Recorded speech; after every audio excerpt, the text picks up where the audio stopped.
C'est le sujet de ma chronique, puisque c'était la journée des réfugiés. On l'a vu, 30 000 morts, c'est énorme. Alors j'ai tombé la veste et c'est une chronique qui est un peu un coup de gueule ce soir. On va moins rigoler que d'habitude.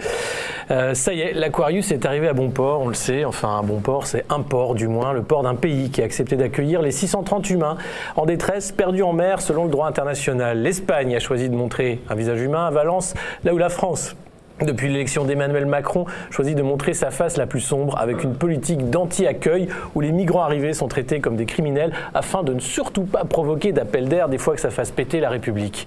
Depuis des années, les responsables politiques européens sont en dessous de tout concernant la réponse à la crise migratoire qui a déjà fait, comme on l'a vu, des milliers de morts. Et ça, chaque année. Selon le comptage morbide de l'Organisation internationale pour les migrations, et si les chiffres que vous regardez semblent baisser, en réalité, il n'en est rien car le nombre de personnes qui tentent la traversée a diminué, mais les moyens sont de plus en plus précaires et dangereux.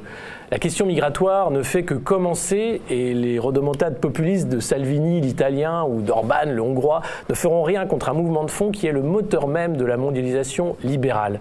Et quelle sombre ironie de voir au même moment Cecilia Malmström, la commissaire européenne au commerce, préparer dans la précipitation l'ouverture de nouvelles négociations commerciales avec l'Australie et en même temps Angela Merkel finir son règne dans un duel à mort avec son allié d'hier, la CSU, sur la question de l'accueil des migrants justement, tandis que se dessine un axe informel de l'Italie en passant par l'Autriche et jusqu'à l'Allemagne pour fermer les frontières.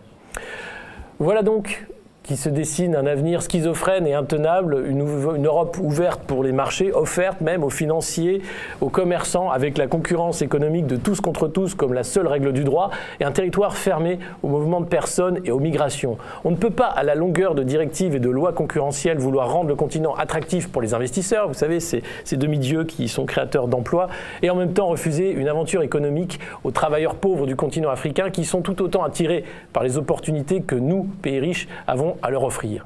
L'Union européenne compte aujourd'hui 511 millions d'habitants qui sont vieillissants et l'Afrique 1,25 milliard, dont 40% au moins de 15 ans.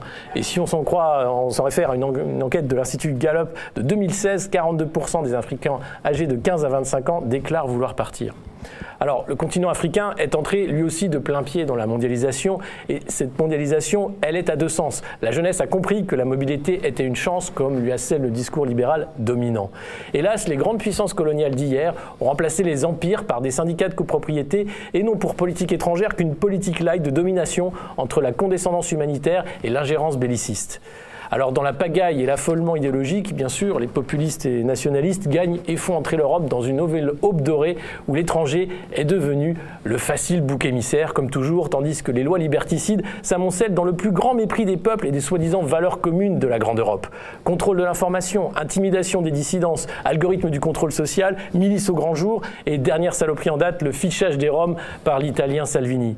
La réalité est loin de la fiction entretenue par les populistes fascistes. En 2015, il y a eu 1,5 million de demandes d'asile en Europe et en 2017 seulement 0,7 millions pour une population, rappelons-le, de 511 millions d'habitants.